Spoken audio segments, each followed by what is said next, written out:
Welcome to the Pencil Bob channel. I hope you enjoy my stories. Please like and subscribe, and hit that notification icon so you never miss out. Now on with the stories.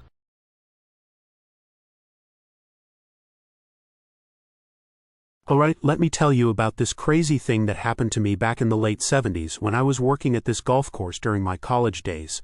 Man, those were some times, I'll tell ya. I was part of the maintenance crew, mowing grass and all that jazz during the summer months. It wasn't exactly glamorous work, but hey, it paid the bills and kept me busy. So my first summer there, I got stuck with what I'd call the short end of the stick. My main job was mowing the rough, which sounds simple enough, right? Wrong. Imagine spending 8 hours a day weaving in and out of trees, constantly turning left and right, going forward and backward. It's like some kind of twisted dance with a lawnmower. By the end of each day, my body felt like it had been through a wringer. Now, don't get me wrong, it wasn't all bad. I got to drive this sweet John Deere 420 with hydrostatic drive. For those of you who aren't into lawn equipment, and why would you be, that was a pretty fancy garden tractor back in those days. It made the job a little more bearable, at least. Anyway, I figured I'd paid my dues that first summer. I'd put in the time, learned the ropes, and dealt with all those damn trees. So when summer number 2 rolled around, I was pumped. I thought for sure I'd be moving up in the world, or at least in the golf course hierarchy.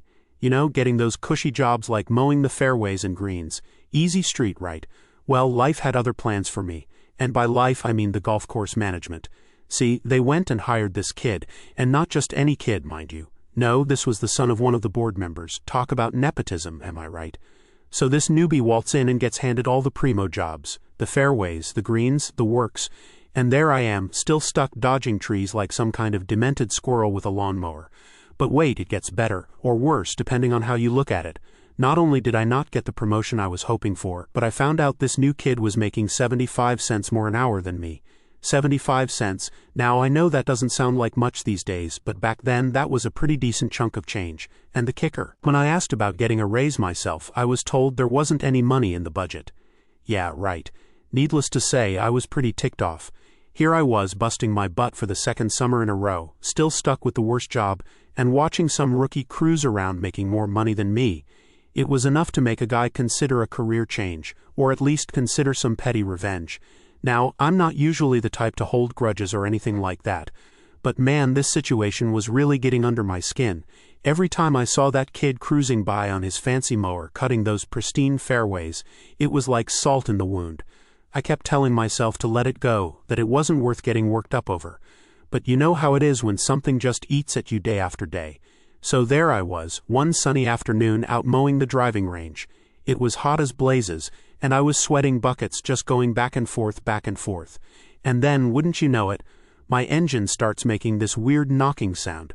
Now, I may not be a mechanical genius or anything, but I've worked on enough engines in my time to know that ain't a good sound. It's the kind of sound that means something's about to go seriously wrong. The smart thing to do would be to shut it down right away and call it in. But here's where things get interesting. Remember how I said I was feeling pretty bitter about the whole situation? Well, in that moment, with that engine knocking away, a little devil popped up on my shoulder. And instead of doing the responsible thing, I did something, well, let's just say it wasn't my proudest moment.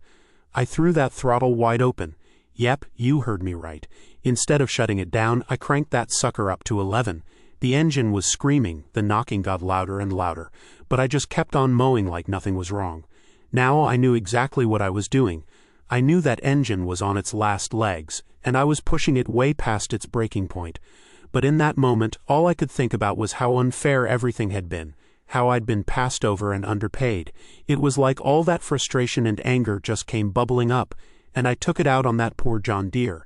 I kept at it for a good 10 minutes, just waiting for the inevitable, and then it happened. There was this almighty bang, and a piece of the connecting rod came shooting out the side of the engine block like a bullet. Game over for that mower. So instead of what would have been a fairly cheap repair if I'd stopped when the knocking started, they ended up having to replace the entire engine. We're talking major bucks here, folks.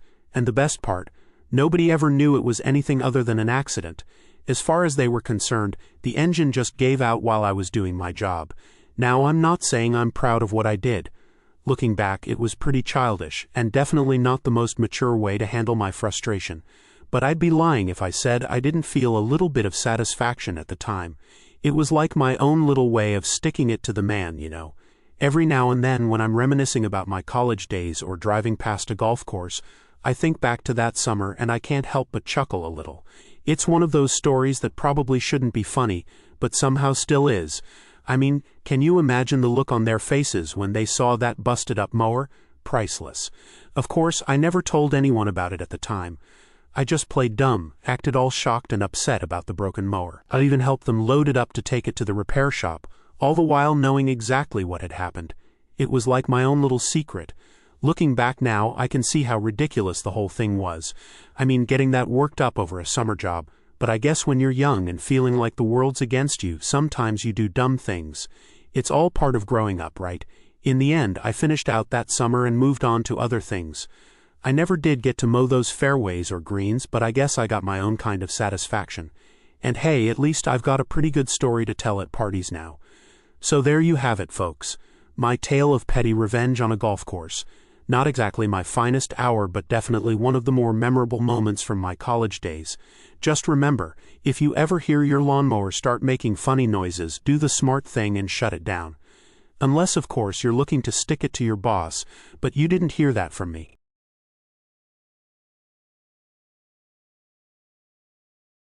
I never thought I'd find myself in the middle of a high school drama, especially one I didn't even know I was part of. But that's exactly what happened to me during my high school years. It all started back in 8th grade when I got really sick. I mean, not just a cold or flu, but the kind of sick that knocks you off your feet for months. I missed a big chunk of 8th grade, like 2 or 3 months straight. When I finally got back, I could only do half days for a while. It sucked, to be honest. I was trying to keep up with homework and stuff, but it's not the same as being there in class. I'm the kind of person who learns better by seeing and hearing things. So, even though I was doing my best, my grades took a hit. When it came time to start high school, I ended up in the remedial classes. It wasn't great, but I figured it was just temporary. By then, the doctors had finally figured out what was wrong with me and got me on the right meds. I was feeling better and ready to tackle high school head-on. The thing is, I was the only kid from my grade school going to this high school. It was weird because the city line was literally our backyard fence. Talk about being on the edge, right? So, I had to start from scratch making friends. Everyone else had known each other forever, and here I was, the new kid. I eventually made a few friends, mostly kids in the marching band. I wasn't in the band myself, but they were cool and didn't seem to mind that I was always hanging around. It turns out that this was when the whole feud thing started. But I'll get to that later. So, freshman year, I'm in these remedial classes, but I'm doing really well. Like, almost perfect GPA well. I was pretty proud of myself. After being so sick, it felt good to be doing well in school again. But apparently, not everyone was as happy about it as I was. There was this girl in the band, Crystal. She was friends with some of my friends, but we weren't really close. I didn't think much about her, to be honest. But it turns out, she was thinking a lot about me, or more specifically, about my grades. See, Crystal was super into being in the top 10 of our class. Like it was a big deal to her. And suddenly she found herself at number 11 because I had made it into the top 10. I had no clue this was bothering her. I mean, I knew I was doing well, but I didn't think anyone else cared that much. Sophomore year rolled around, and I had to take both algebra and geometry to catch up. Let me tell you, that was not fun. I've always hated math, and now I had double the math. It was like torture. I swear I probably aged 10 years that year alone, but I did it. I got through it and did well. It wasn't until junior year that I found out about this whole feud thing. We were starting ACT prep classes, and I was sitting with my friends one day. One of them made this comment about how if I did well on the ACTs, Crystal would have to stop saying I cheated my way to the top. I was like, wait, what? Everyone just stared at me for a minute. It was super awkward. Finally, someone said, Crystal has been saying you took those easy classes freshman year to boost your GPA, right? I was completely blindsided. I had no idea this had been going on. Apparently, Crystal had been talking all summer about how when she got a better ACT score than me, it would prove I shouldn't be in the top 10. I was so confused. Did she think she'd get to take my spot if she got a higher score? It just didn't make any sense to me. I couldn't figure out why this was so important to her. I mean, she was already really smart. She didn't need to prove anything to anyone. But for some reason, this whole top 10 thing was a big deal to her. So we all took the ACTs. The day we got our scores back, Crystal was telling everyone about her 31. Now that's a really good score. Like I said, she was smart, but she kept looking at me, waiting for me to say something about my score. I didn't say anything. I knew she'd ask me in front of everyone, and I'll admit I was feeling a bit petty about the whole thing. At lunch that day, Crystal stood up at the end of our table and practically yelled, "Clara, did you hear I got a 31? I just said, "Sure did, congratulations." And then I went back to drinking my soda. She just stood there for a minute waiting. Finally, she asked, "Well, I haven't heard from anyone what you got. Don't you want to share?" I looked her right in the eye and said, "I don't mind, I got a 32. The look on her face, it was like watching a balloon deflate. I know it wasn't my proudest moment, but after finding out about this whole feud thing, I couldn't help feeling a little satisfied. Looking back on it now, I realize how ridiculous the whole thing was. We were just kids trying to figure out our place in the world. But at the time it felt like this huge deal. The rest of junior year was kind of awkward. Crystal didn't really talk to me much after that, which was fine by me. I just focused on my classes and getting ready for college applications. Senior year came around, and things had mostly blown over. Crystal and I weren't friends or anything, but we could be in the same room without it being weird. I ended up being salutatorian, which was pretty cool. Crystal was in the top 10 too, so I guess she got what she wanted in the end. Looking back on it all now, I can't help but laugh a little. We were so caught up in these rankings and numbers, like they were the most important things in the world. But you know what? Once we got to college, none of that stuff mattered anymore. I sometimes wonder if Crystal ever realized how silly the whole thing was. I mean, we were both smart kids, we both ended up going to good colleges. All that stress and drama over class rankings seems so pointless now. I learned a lot from that experience, though.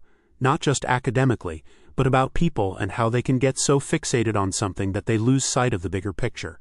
It taught me not to get too caught up in comparing myself to others. Everyone has their own path, you know. And I guess it also taught me that sometimes you can be in the middle of a battle without even knowing it. Life's funny that way. You never know what's going on in someone else's head or what they're dealing with. I still don't like math, though. Some things never change. In the end, I'm glad I went through all of that. It made me stronger, more resilient, and it gave me a pretty good story to tell. I mean, how many people can say they were in a secret academic feud in high school? Sometimes I think about reaching out to Crystal just to see how she's doing. But then I think maybe it's better to leave the past in the past. We've both moved on with our lives, and that's probably for the best. High school seems so long ago now. All those things that seemed so important at the time, class rankings, SAT scores, who was friends with who, they don't really matter anymore. But I guess that's part of growing up, right? Learning what's really important and what's just high school drama. So yeah, that's my story of how I was in a battle for high school ranking for nearly 2.5 years without knowing it. It's not exactly the kind of battle story you'd see in a movie, but it's mine. And in a weird way, I'm kind of proud of it. It's a reminder that sometimes the best way to win a battle is to not even know you're fighting one.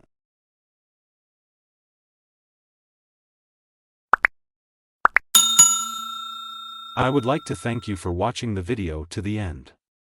To encourage us to make more videos, please like, subscribe, comment, as well as share. Check out this other video if you haven't already.